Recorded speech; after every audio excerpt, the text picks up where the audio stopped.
Welcome to Down to Earth, but Heavenly Minded podcast. Hosted by Irving Risch. The Kings of Judah and Israel. Christopher Knapp. The Kings of Judah. Jehoram, exalted by Jehovah.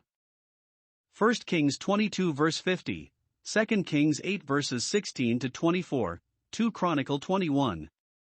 Give not thy ways to that which destroyeth kings. Proverbs 31 verse 3. Of the 7 sons of Jehoshaphat, Jehoram was the eldest, and to him his father gave the kingdom, because he was the firstborn. It would seem from 2 Kings 8 verse 16, that he associated Jehoram with him on the throne during his lifetime. He probably foresaw and feared what was likely to occur after his death, and to avert, if possible, any such disaster, he endeavored to have the throne well secured to Jehoram before his decease. And to conciliate his remaining 6 sons, he gave them great gifts of silver, and of gold, and of precious things, with fenced cities in Judah.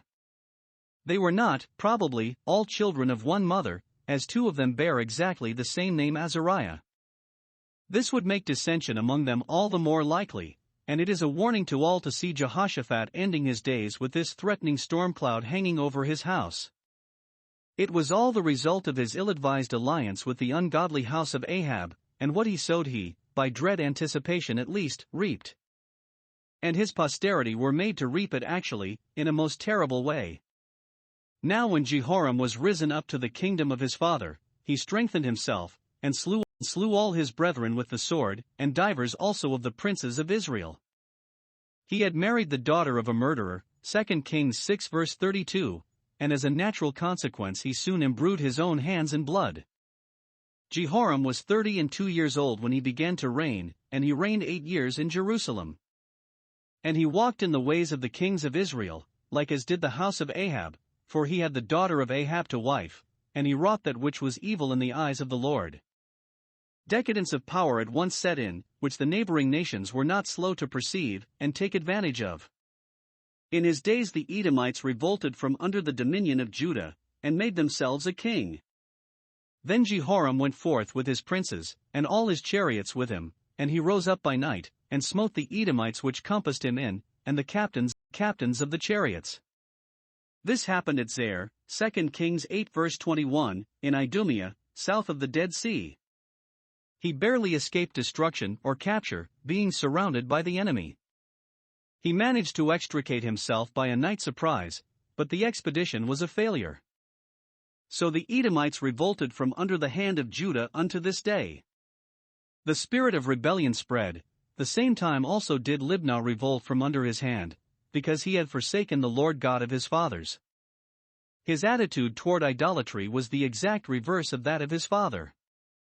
He made high places in the mountains of Judah, and caused the inhabitants of Jerusalem to commit fornication, and compelled Judah thereto, or seduced Judah, New Translation J.N. Darby. He undid, so far as lay in his power, all the good work of his father Jehoshaphat. But how dearly he paid for his wickedness.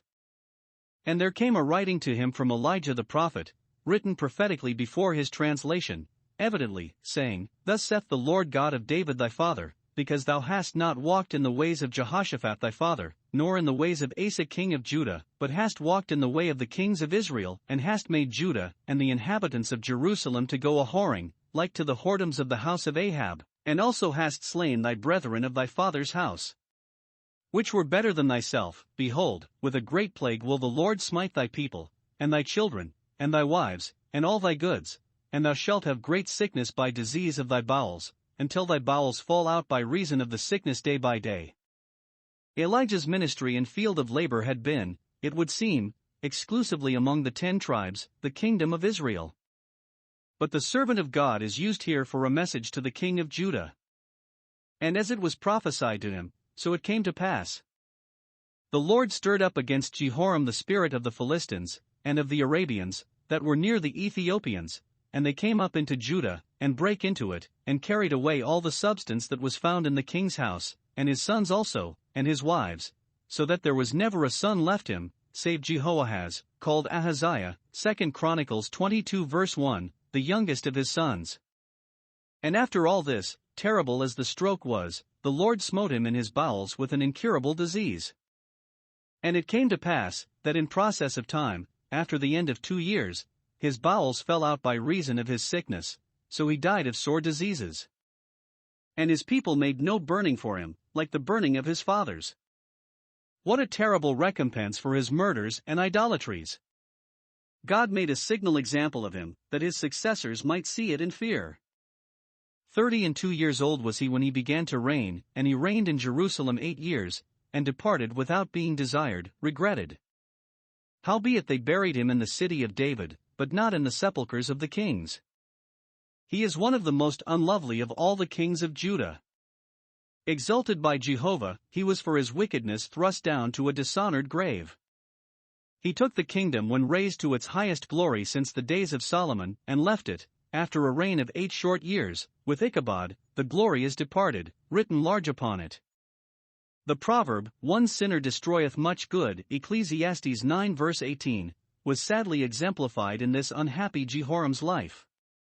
The lifetime's labor of some devoted man of God may be easily and quickly ruined or marred by some such sinner.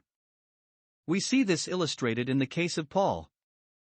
After his departure, grievous wolves entered in among the flocks gathered by his toils and travail.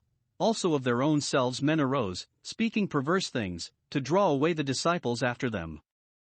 And even before his martyrdom he wrote, weeping, of the enemies of the cross of Christ, and was compelled to say, all seek their own, not the things which are Jesus Christ's. Also, all they which be in Asia, are turned away from me.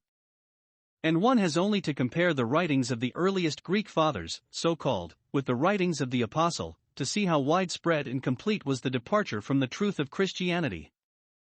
Nevertheless, blessed word! The foundation of God standeth sure.